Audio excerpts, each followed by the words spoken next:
So things have been very, very busy since the beginning of November with the shop update and just life. So I think today, this 5th day of Vlogmas, I'm gonna take an easy day.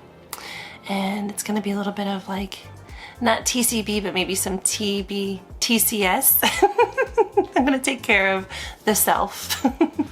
So I'm gonna put on some shoes and I'm gonna go and just walk for a while at the gym.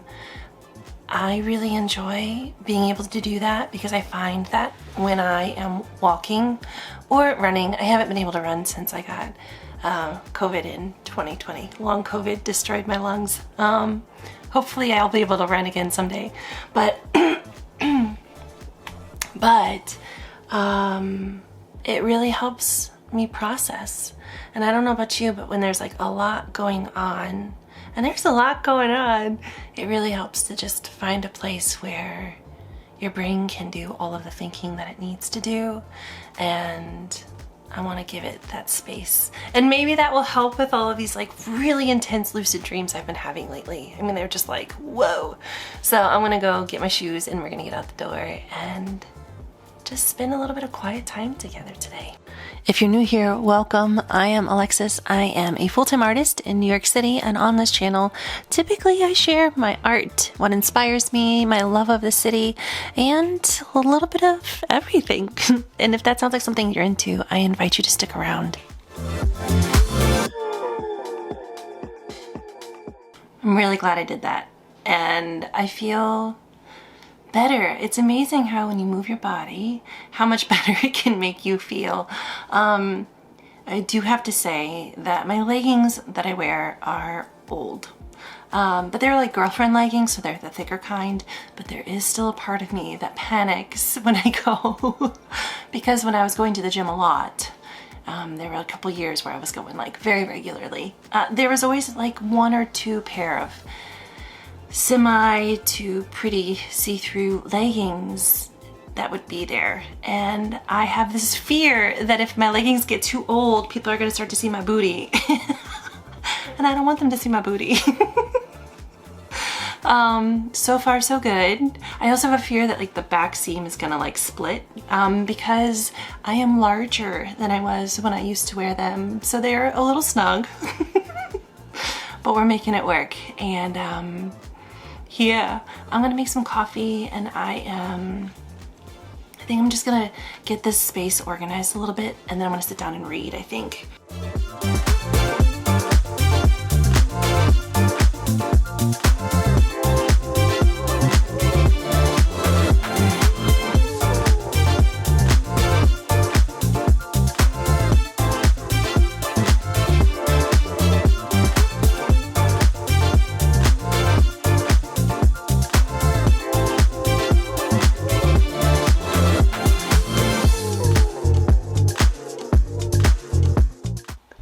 Over the past month or so, I have been thinking a lot about anger and its place here in America.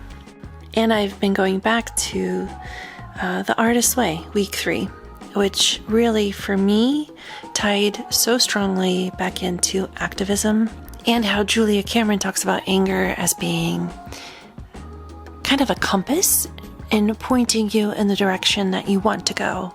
She said that we become angry with our life when we're not where we want to be. And so that desire manifests as anger, and that if we're aware of it, we can use that as a guiding force or as like a compass to point us in the direction that we are supposed to go. And as I was working through The Artist's Way, specifically week 3, and I came upon that idea, it really drew me back to all of the movement leaders that I have read from and studied from, and the idea of righteous anger, right? And so this idea that there is an anger that exists because America can be so much more than it is. And after the election, listen, I'm from the Midwest. I don't think it's any surprise that I know a lot of people who voted differently than I did.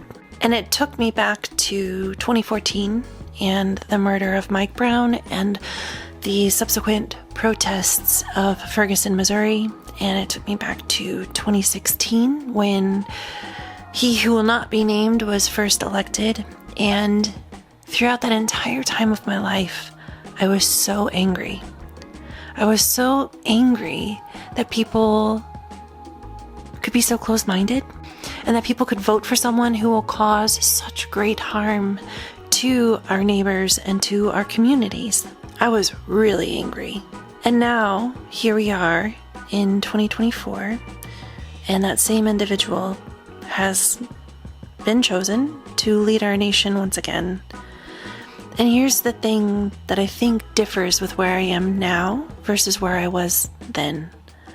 I think about how if we consider anger to be a compass of where it is that we want to go, and if we really sit with it, and if we get clear about what it is that we desire, for me, that anger has shifted and it has changed and it has become more of a curiosity of why we are where we are and how do we get to where we want to be.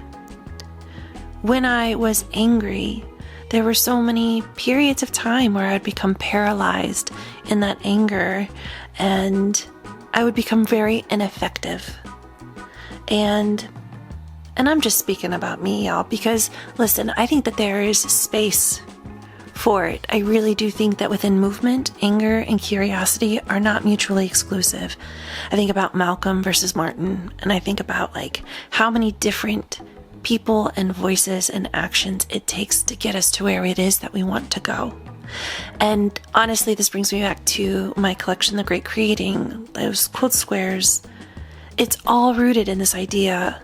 There are some of us who are equipped to burn this shit down, which is what I wanted to do for over a decade.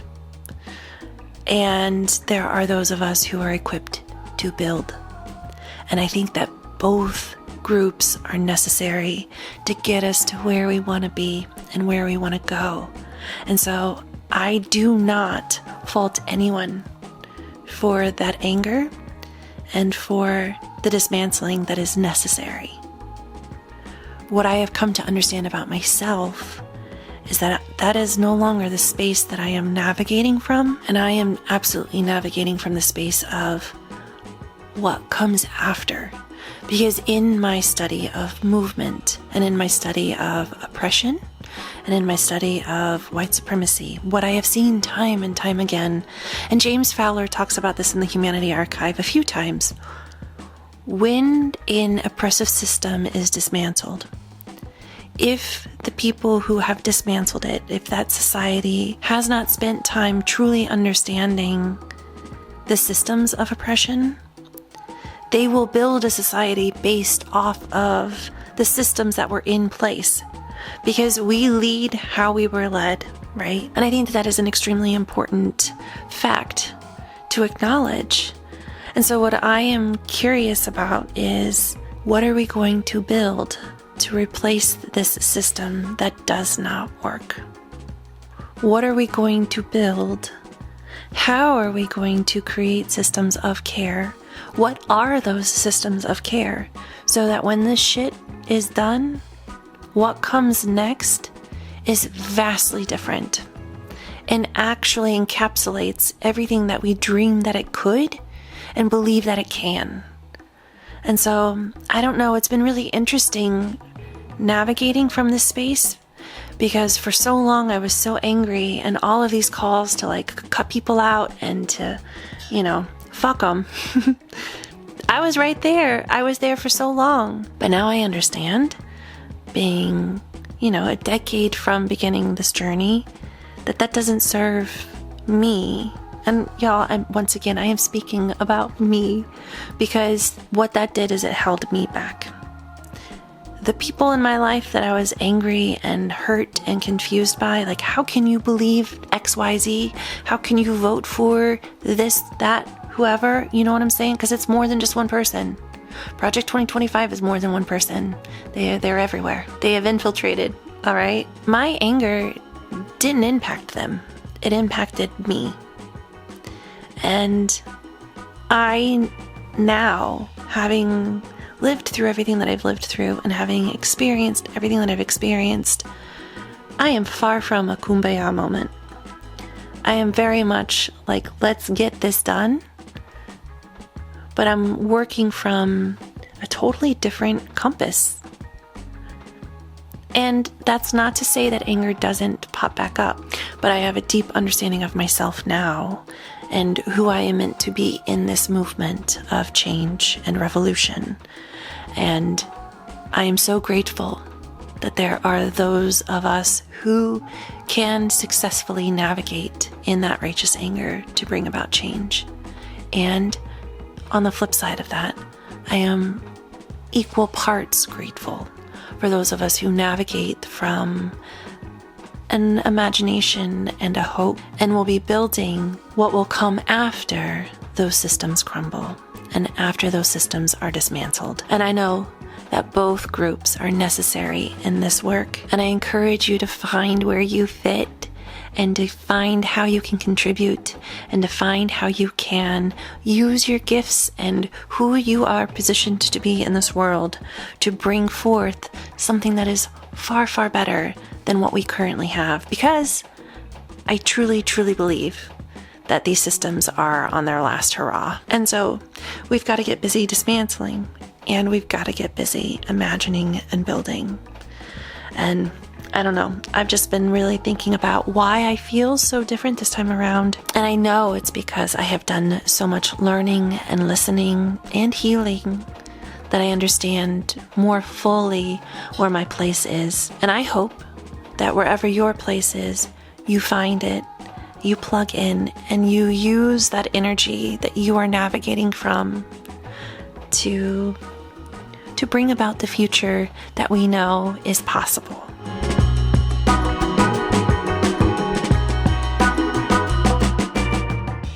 So I just listened to that podcast, Help Me Understand.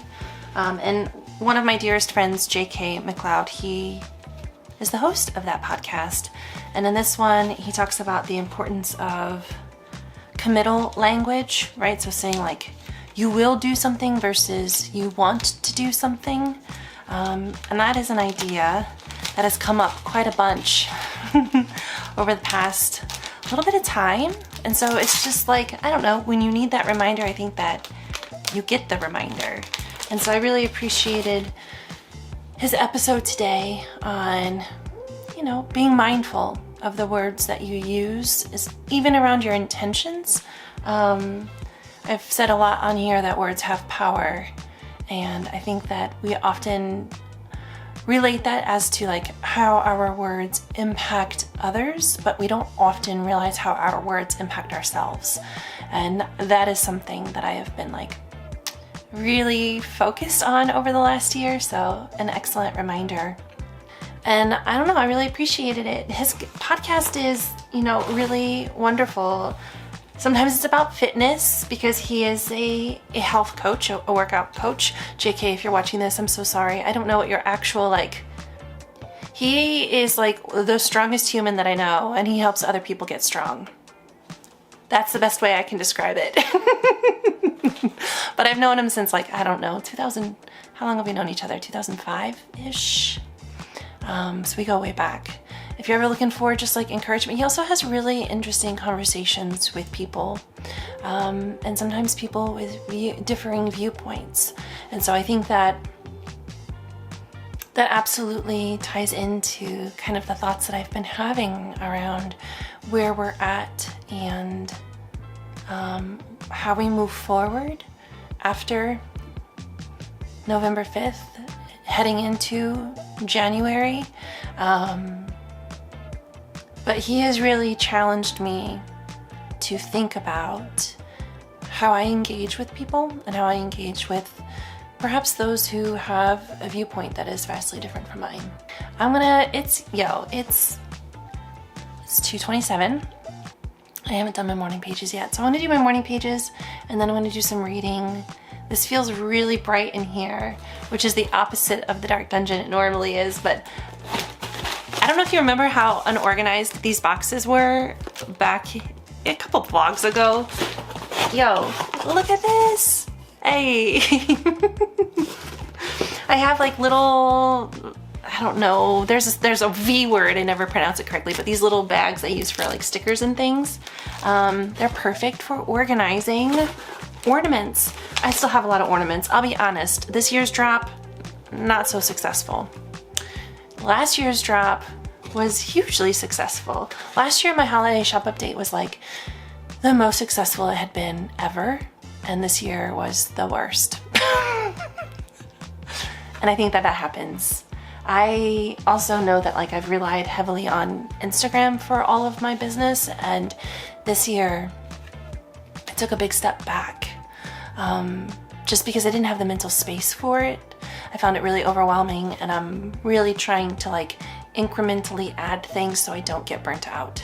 And I think that I know that that step back from Instagram impacted how this year went. And so I am brainstorming ways to show up more consistently over there, but I'm also really trying to think about like, because no social media platform is guaranteed, and no social media platform, they don't owe us shit really. And they could favor you one year and really not the next.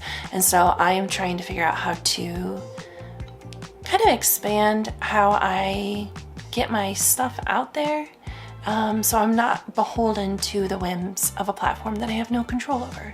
So that's the update. This year's shop update, grossly disappointing, but we still have groceries, and we still have this apartment, and I am really grateful. And we have been through some wild times, and this might be a little bit of a wild time, but I remain really hopeful that this coming year something really good is gonna happen. I don't know, man. Sometimes I get that feeling, and I'm not gonna ignore it. So I'm gonna set these in the office. I'm gonna get my morning pages going and just kind of like spend the rest of the afternoon, what did we say earlier, TCSing, taking care of self. But I think I really needed just an afternoon of minimal work, right? My brain is just constantly swimming and spinning, and it was really helpful to just go and walk where there's nothing that I can do but move my body in that moment, you know? And now to just kind of be here, giving myself permission to rest. Because I think we will easily throw rest away, and rest is necessary for everything. All right, gonna get these moved, get these morning pages done. We're gonna call them my afternoon pages, or my daily pages. Maybe that's a more accurate term for it. I rarely do them first thing in the morning.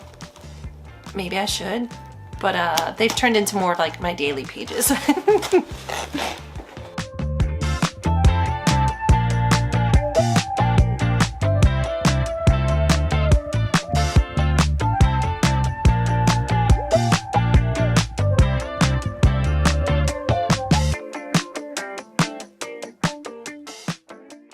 I'm currently reading Our Migrant Souls. You might have seen this yesterday when I was at News Bar Cafe.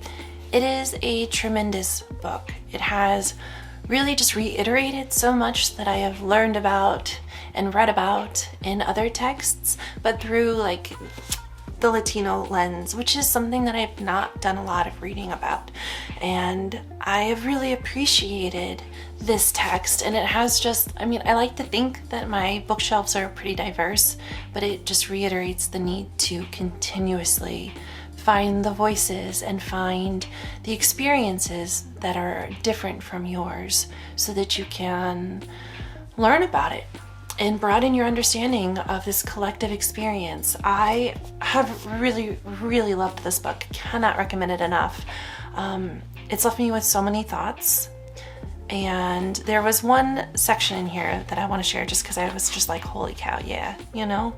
So this is on page 96 for those of you who are reading along at home. But he says, our closeness to one another, the feelings and the insights that develop inevitably when we learn about each other and come to admire and love and respect one another, can show us how much untruth there is to racist thinking. And I love that. When I came to New York for the very first time with a girlfriend just to visit, and I was like, oh man, I love it here. I remember we were on the Staten Island ferry and we were just like on a boat looking at the Statue of Liberty, but within like and I told this story so many times when I went home. I was like, within a 3-foot radius there were 4 languages that were spoken. And coming from St. Louis, which is a very segregated city, I was just like, this is amazing. And how could anybody live anywhere differently than this? And I know that like my life is vastly richer because of the experiences that I have had in New York and for the communities that have welcomed me. And so as I've been thinking about like the future of America, this is what I hold true, and this is my guiding force, and this is what directs my steps and my voice and my art. And it is my hope that this last grasp, if you will, I really do think it's a last grasp. I hope that it is short-lived. And there are so many more thoughts that I haven't quite fully articulated around what I've been reading and what I've been thinking, but there's just like a constant processing, if you will. And I hope that I have, and I hope my biggest hope for my life is that I never stop learning. And I never stop being broken open and seeing the true beauty that exists in this experience that is humanity, and really finding ways to uplift and to champion and to create spaces where people are heard and celebrated and liberated. But I'm gonna get back to reading, and I just really want to thank you for spending your time with me. And if you've made it this far in the video, I really want to thank you for spending your time with me. These Vlogmas videos are really kind of like snapshots. Normally I do a lot of editing down of life and thoughts and what have you, right? The daily existence of a full-time artist here in New York City into these shorter, more succinct videos. But I feel like with this process, you're getting a lot more. And I hope you don't mind, but I just really want to thank you so much for being here and for your comments and for your likes and just for sharing your thoughts with me. And, you know, I really do love conversation. So if there's something that I shared today that has you thinking something, I would love to hear it. And if you found value here, I would really appreciate it if you gave this video a thumbs up. And if you feel so inclined, I would love it if you subscribed. And lastly, whatever time of day you've watched this, I hope it's been a kind one. Until next time.